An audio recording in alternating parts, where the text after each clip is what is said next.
before we start jumping into specifics, tell my viewers a little bit here about what you thought of Arcadian. Yeah, I was really surprised by this one. And I will say I actually went into it almost 100% blind. I I knew that it was about a father and his two sons. I knew that it was some kind of post-apocalyptic thing, but I didn't read the synopsis. I didn't watch the trailer. I basically had one picture that I had seen from the film before going in, and that was it. So I really didn't know what to expect. And I was really surprised by this one because it's definitely one that I'm sure a lot of people are going to go in expecting a Nicolas Cage film. That's really not what you're going to get. Because he's in it and he's great in it, but it's a much more nuanced and subdued performance for him. And I think that was really smart because it again shows that he can do performances like that, because a lot of people say he can't, but he obviously can. But I also think that it's great because it allowed for the focus to be on the brothers and their relationship with their dad, with each other, as well as with the other people that they encounter.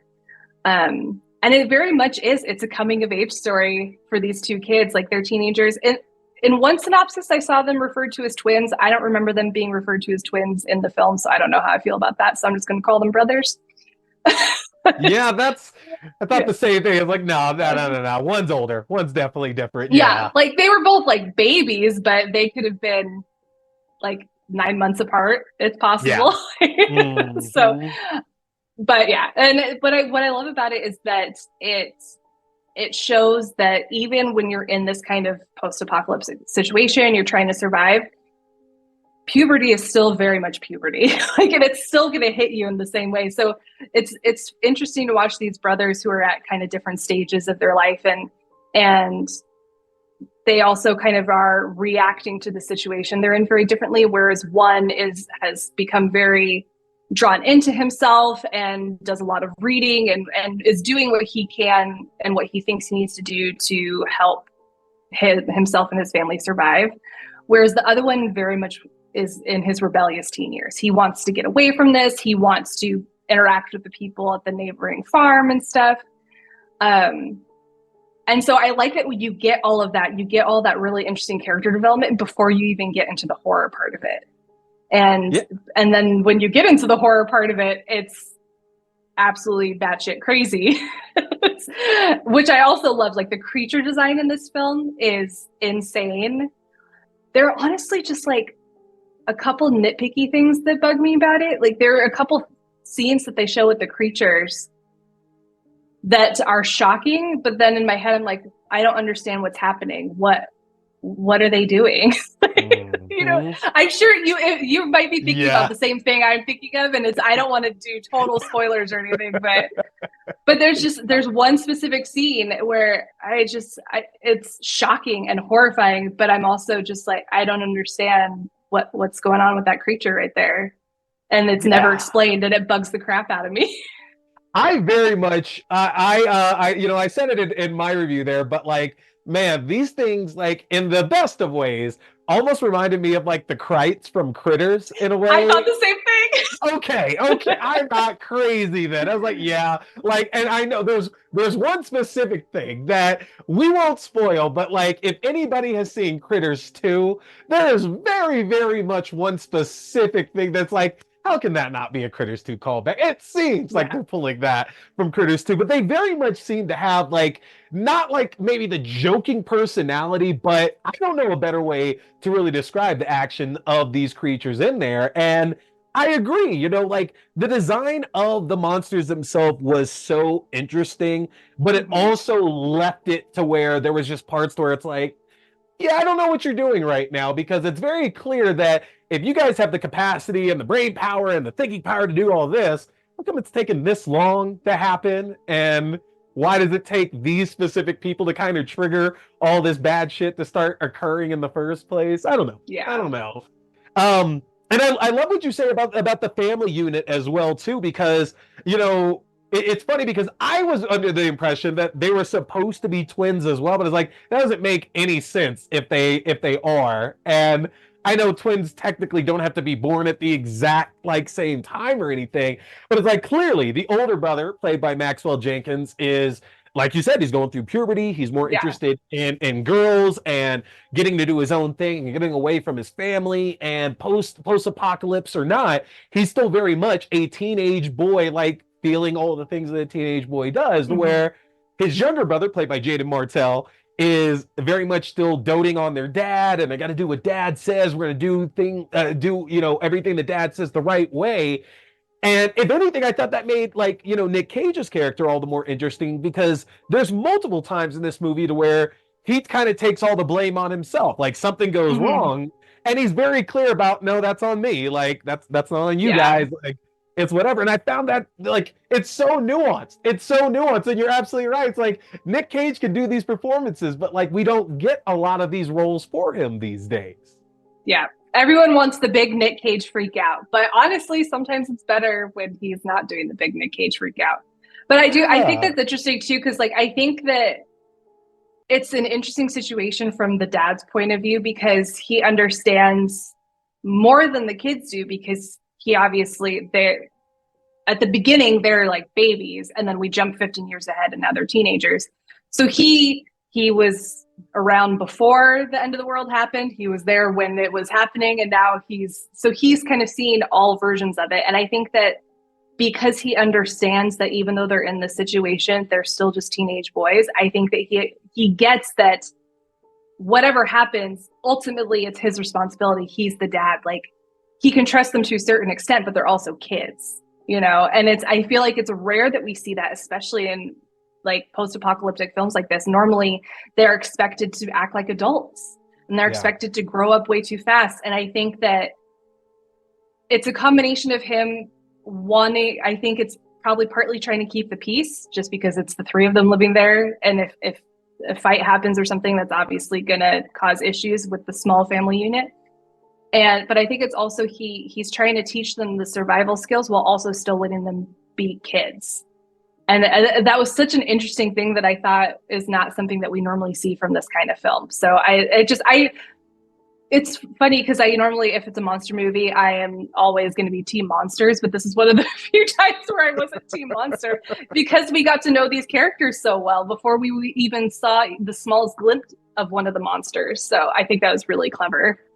Yeah, and it's interesting because I think anybody who sees this would be able to easily pick out at least a couple of films similar. I think obviously the Quiet Place series really stands out as Mm-hmm. being similar to this.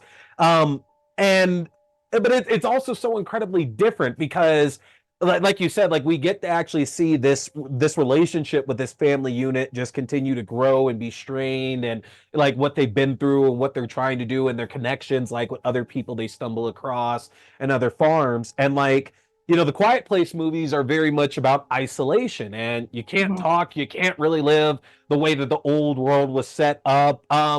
Another film, It Comes at Night, which, depending on where you stand on Mm-hmm. that, is very good or very bad. But another one that's a little bit closer to what Arcadian was doing here, to where it's very much about, again, a family unit like trying to fight off whatever's going on outside of their home. And boys will be boys and girls will be girls and everything. And we don't get that. We just simply don't get that a Mm-hmm. lot, to where we get to see these relationships born, get to like be formed and build and actually feel genuine. And like even the relationship between Jenkins' character and the young girl that he's Mm-hmm. interested in at the neighboring farm too. The fact that only came across as like like somewhat cheesy in certain places, but even then, like, it felt so genuine. And I feel we don't get a lot of that, or a lot of those relationships depicted in these kinds of movies Mm-hmm. typically. Yeah, especially because like it felt very much like a teenage crush. Whereas I feel like in most post-apocalyptic, it's like, I am so in love with you and I would die for you. And it's like, they're kids. They're not actually going to be thinking that way. So Yeah. it made it more realistic in a lot of ways. And it is interesting that you point out the neighboring farm and stuff, because this is something that I didn't write about in my review, but it's something that I just, as I thought about the film more, I thought was interesting. And I don't know if this was an intentional thing that the filmmaker did, but it felt very much to me that as we're watching these people, they're all so isolated from each other. We have Nick Cage and his kids, their farm.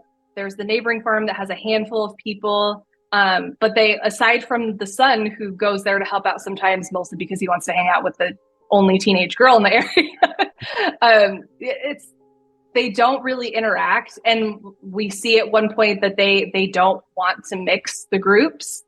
And what I think is interesting is that's kind of the opposite of what we see from the monsters in it. They very much work as a unit at all times. And I think that kind of speaks to, to me, it felt like the message that the filmmaker was trying to send is that the reason that human civilization fell so easily is because we are so separated from each other. Like, we hate people for the stupidest reasons, like who they want to be with or the color of skin or whatever, like hating people for that, and like divisions with countries and governments and stuff. And that is probably ultimately what led to the downfall of humanity. Whereas you have these creatures who very much, they're monsters, but they work together as a unit. And that's why they were able to destroy human civilization, is because we're, as humans, not able to do that. So I think that was also an interesting element that they had. And I think that by focusing on the brothers too, it kind of highlighted that when they work together, they can survive. But if they are separated and they aren't working together, who knows what's going to happen to them. And it was a really interesting thing that, like, again, I didn't even really pick up on it until like weeks later as I'm thinking about the movie more. Yeah. So there's a lot of nuance to this film that I really appreciate. I feel like it's one of those ones that every time you watch it, you're going to notice different things about it. Yeah. And I'm so curious because, I mean, you mentioned about the fact that it's very possible that the filmmaker is trying to say something here, that we see very clearly the monsters work together. They get a lot further in their various attacks and obviously dominating human civilization. Humans aren't doing the same. That's where we are right now. You know, there's been a lot of talk in the last few months in Hollywood about how movies and TV show don't necessarily need to have all these messages and don't need to be preachy and all this subtext and everything. And I obviously that can't be true, because I think that entertainment is obviously way more entertaining when it's closer to home and you can actually relate to that. But do you feel, especially in the genre of horror, to where sometimes you really do just need to turn off your brain? Do you think that that's something that we should be seeing more or less of, to where we're just getting movies that do have these deeper meanings in the horror genre, or should it just all be fluff and popcorn, really? I think that horror as a genre has always been a very politically heavy genre. And so there are plenty of films out there that are just kind of fun popcorn. Like, if you want something that you don't really have to use your brain very much, there are options out there, and there always will be. But I don't think it's necessarily something where there needs to be more of it. I think that by not having it be something constant, it makes the ones that are like that kind of stand out a little bit more, and they're a bit more fun. Like, one that comes to mind is like Velocipaster. There's no political message in there. At least I've only seen it once, but at least not that I remember. But it's ridiculous and it's fun. Or like Killer Clowns from Outer Space. Not really a message in there other than the very common message in most horror films that cops don't know how to do their job. Other than that, there's not really a lot of message or theme in that other than just being fun. So there are definitely options out there, but like I said, I think horror is something that has always been political. Even if it's not overtly, it's something that at least speaks to the socio-political climate at the time that it was made. And so I think that that's something that you can't really escape from. And I also don't think that people really should. It doesn't have to be overt either. Like you could, if you want something overt, you can watch Civil War, not a horror movie, but like it's pretty horrific, so it's adjacent. Yeah, close enough. Yeah. Like so there are things that are way more overt, but there are also a lot of things that are more subtle that people can interpret in different ways. You know, like Scream is still very much a political film at the core, but it's also like a fun popcorn movie. It's a fun slasher. I don't think the two things have to be mutually exclusive. Sorry, I'm just covered in animals that all want to move around right now. all good. And I love that because that's the truth of it, y'all. I mean, I don't think that there really does have to be an either or because, like you're Mhm. saying, we get so much of that throughout the year, and it's possible to do it for both. So those who are calling for less of like these voices being heard and statements being Yeah. said, like we can't have less of that. We need more than that than ever these days. Well, And it's well, also funny because I feel like most of the movies that people cite as like being before horror was political are usually the most political horror oh films. God, yes. It's Oh my like I God. once had someone try to tell me that Candyman wasn't a political film, and I was like, "Did you watch it?" Wow. Wow. So Wow. yeah, it's always movies like that where it's like, yeah, you can watch it and not pick up on the political stuff, but it doesn't mean it's not there. Yep. Yep. All right, Molly. Well, it has been a blast having you on today. And I want to end things off with a couple of questions to try to get through all my guests here. So, first one for you. Think back to all the premieres you've gotten a chance to go and see for yourself, whether it's for something you were writing, podcast, whatever, or just you going and getting to see something. Over the life that you have lived, is there a horror movie premiere that you would love to go back and sit through that premiere again, get to enjoy whatever the audience was doing? And if there's not one that you would relive, is there a movie you could pull out that you would have loved to go on and see the premiere of that opening night? Anyone you could think of? Oh man, that is so tough. This is probably a really weird one to want to relive, especially for my reason. But I remember I went to an advanced screening of Annabelle Creation. Okay. And the reason I would want to go back, it was a totally packed house, like people were screaming and it was a fun time. But someone in the theater threw up all over the place. And I didn't notice it until I was walking out, and there was like just like the front section was just like covered with vomit. And this is so weird. I want to go back in time and relive it so I can actually see when that happens because I missed it, and I'm Yeah. sad that I missed it Was because there? you always hear stories about people like fainting or vomiting at horror movie premieres, and I've never actually seen it happen. So that was the closest I came to seeing it happen, but it was only the aftermath. Did you not like? Do you not recall like even hearing anything when it would have happened? No, and it's like I also when I I'm very sound sensitive when it comes to horror films. So I'm not someone who covers my eyes when I get scared. I actually cover my ears. So that could be part of why, because like I'm not gonna lie, that movie scared the crap out of me. It's a good one. It's a good And one. so I'm guessing that that's probably what happened, or it just happened at a part of the movie that was really loud. But yeah, I want to go back so I can pay attention and like keep my eye on where I remember it happening, so I can actually see it. So I can say I finally witnessed that happening at a premiere once. Wow, wow, because you're absolutely right. People say that all the time. I have never Yeah. witnessed that myself, and I've been to many horror movies Mhm. opening night. Not once, not Yeah. once. I've Wow. seen people walk out when they realize the kind of movie that they were in, especially at film festivals, because it's always old people that just buy tickets and they go into a horror movie, and as soon as they realize it's a horror movie, they get the hell out. Yep. But yeah, it's I just want to see it. I just want to see it happen once. Oh man. All right. We got to will that into fruition then. We got to will it Yeah. to happen here. All right. And then my second question here for you is we've had so much good horror already here in 2024. Is there something on the docket right now that you are looking forward to over anything else? Could be a movie, TV show, book, whatever the case is. Is there something coming out this year that you are looking forward to? I mean, honestly, there's so much good stuff that I feel like is coming out this year. But the first one that came to mind, probably just because we were talking about Nick Cage, I really want to see Long Legs. Yeah. And that's one too that I've been, because I feel like trailers have gotten really, really bad recently where they just show way too much. So I know that there's been a couple more trailers that has come out since the initial teaser. I'm avoiding those like the plague. I don't want to see Yep. it. I don't want to know any more than I know. I love Nick Cage. I love Micah Monroe. I I'm just ready. And it just like it looks just the general premise and just the few images I've seen are enough that I am sold. But probably it's a toss up between that or I saw the TV Glow. I think that Yeah, it new looks so A24 good. one looks so good.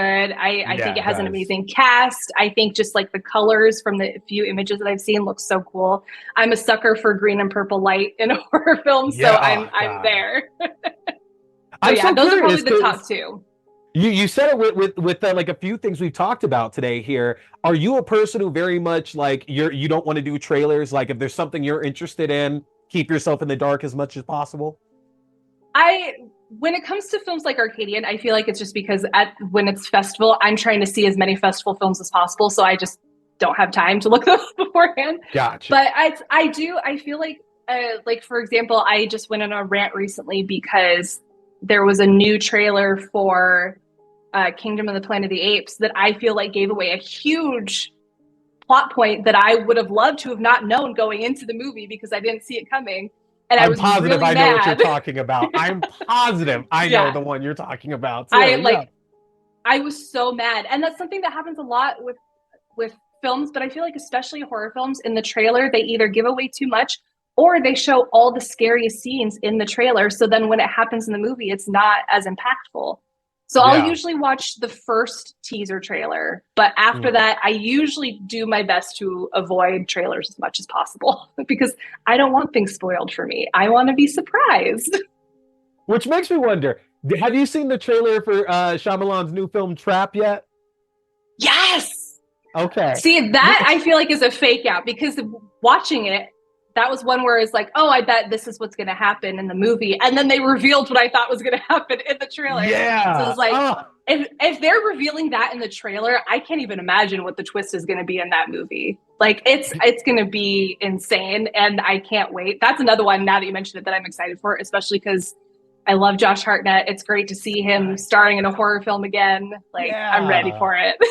Oh man, let me tell you, like a week before that trailer came out, I was pissed because like somebody I follow on Twitter had released the synopsis for it, and I thought that was the twist. I was like, this Oh movie yeah, doesn't come out for 4 months. I'm gonna be like, I'm spoiled already. And then thank God, first 20 seconds of the trailer, yeah, they already confirm it's like, okay, cool. So it's something, yeah, I'm with you. It's yeah. something huge coming out of that Yeah, now. if they're willing to reveal that just in the first images and trailer and stuff, like it's going to be insanity once it actually happens. Absolutely. Oh my God. All right, Molly. Well, it has been such a joy having you on here tonight to get to talk about some of your work, talk about Arcadian, and talk about what you are looking forward to this year. Do you have anything that you'd like to plug for the viewers at home tonight? Well, if you are interested in reading more of my uterus horror column, that is over on certifiedforgotten.com. Like I said, usually every month, sometimes not, but typically every month there's a new one. And also, I think right now the estimated release is in July, but don't quote me on that because it has changed a couple times. But I also co authored a book called Queer Horror, a Film Guide. And it is a very comprehensive guide with over 900 different films that are either feature queer stories, queer characters, queer filmmakers. And it's written by myself and a group of writers, and they're all amazing. And we're very excited to finally have it come out. Like I said, I'm pretty sure right now it's expected early July. It is available for pre-order, so hopefully that's when it comes out. But yeah, it's very excited about that and excited to actually have it out in the world finally. Hell yeah, we're gonna pre-order that too because we love showing our support. So y'all get those pre-orders up if you haven't already.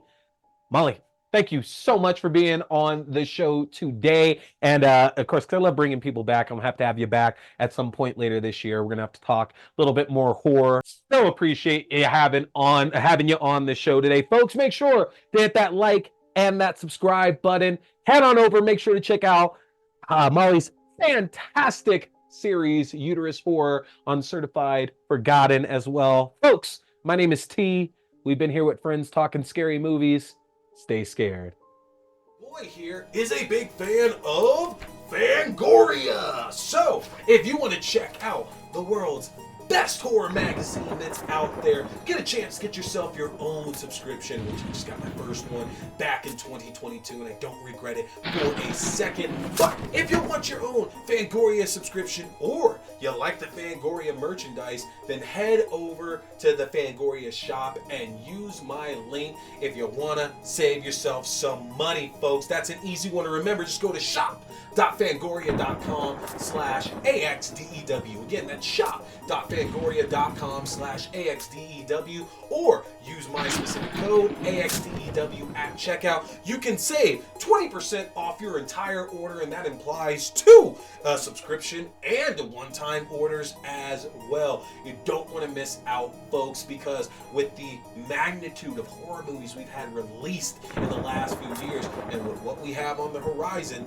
Fangoria is going to be your #1 source for all that great, juicy, bloody information in the world of horror. So again, head to shop.fangoria.com. Hey there, folks! Thanks for tuning in to T-Watch This Scary Movie. I appreciate you checking out another review or movie news, whether we're talking movies, TV shows, books, or games, whatever, it's all scary. Remember, you can check out new episodes every Wednesday night at 8:30 p.m. Mountain Standard Time on the YouTube page for video. That's youtube.com/C/Theron Reynolds Scary Movie. Again, youtube.com/C/Theron Reynolds Scary Movie. And you can check out the audio version on all your favorite podcasting platforms. Just search T Watch the Scary Movie or TWASM. Don't forget, my name is T. We've been talking scary movies. Stay scared.